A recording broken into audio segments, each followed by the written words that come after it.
आखिर इन विचारों में क्या रहस्य है जो हमारे अस्तित्व को बयान करते हैं? हमारी अपनी एक सोच है जो विचारों के परिणाम स्वरूप होती है। इसी सोच से हमारा व्यवहार निर्धारित करता है हमारी जिंदगी, इस जिंदगी में आने वाले दोस्त, रिश्तेदार और सफलता। तो विचार की उत्पत्ति इतनी महत्वपूर्ण है कि ये जीवन को निर्धारित करता है। इसका जवाब हाँ है, क्योंकि इन विचारों को बनाने के लिए बाल अवस्था से शिक्षा तंत्र तैयार कर दिया जाता है। इसी तंत्र से गुजरते हुए मानव मानवता को जान पाता है, अपने विचारों में खुलापन ला पाता है। यही खुलापन उसको समय आधारित व्यवस्था पर खड़ा कर पाती है।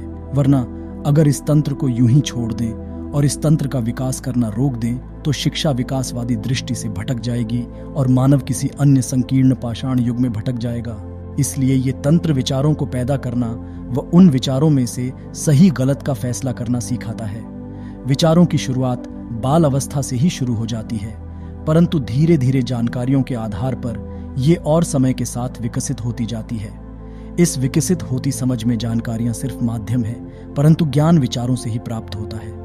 निरंतर मनन और एकांत को तरजीह, इस ज्ञान को प्राप्त करने के लिए ही हमने हमारी गुरुकुल व्यवस्था बनाई। इस व्यवस्था का मूल यही था कि व्यक्ति स्वयं अपना निर्माण कर सके, गुरु उसे मार्ग बताए और उस मार्ग का अनुसरण विद्यार्थी स्वयं करे। इस मार्ग से विचारों को प्राप्त करना और उन विचारों पर एक कड़ी से अगली कड़ी बना करके एक शोध करना, जिसके सारांश प्राप्त करने से बुद्धि के बल का विकास मालूम होता है। अच्छा अन्न शरीर के लिए और अच्छा मनन बुद्धि के लिए अति आवश्यक होता है।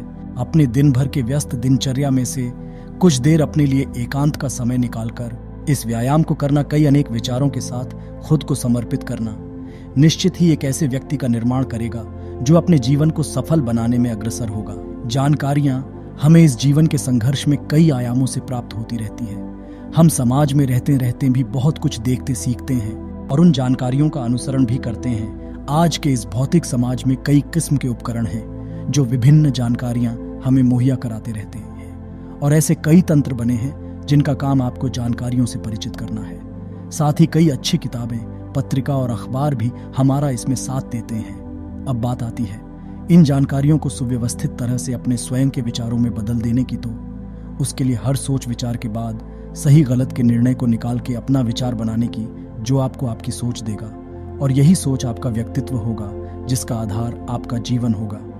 इसलिए जीवन की इस मुख्य प्रक्रिया के लिए दिन भर में आपको कुछ समय अपने लिए एकांत में अनेक विचारों के शोध में गुजारने होंगे, जिससे आप एक सुलझे व्यक्तित्व के समझदार मानव बन सके और मानवीयता के कर्म करते रहें।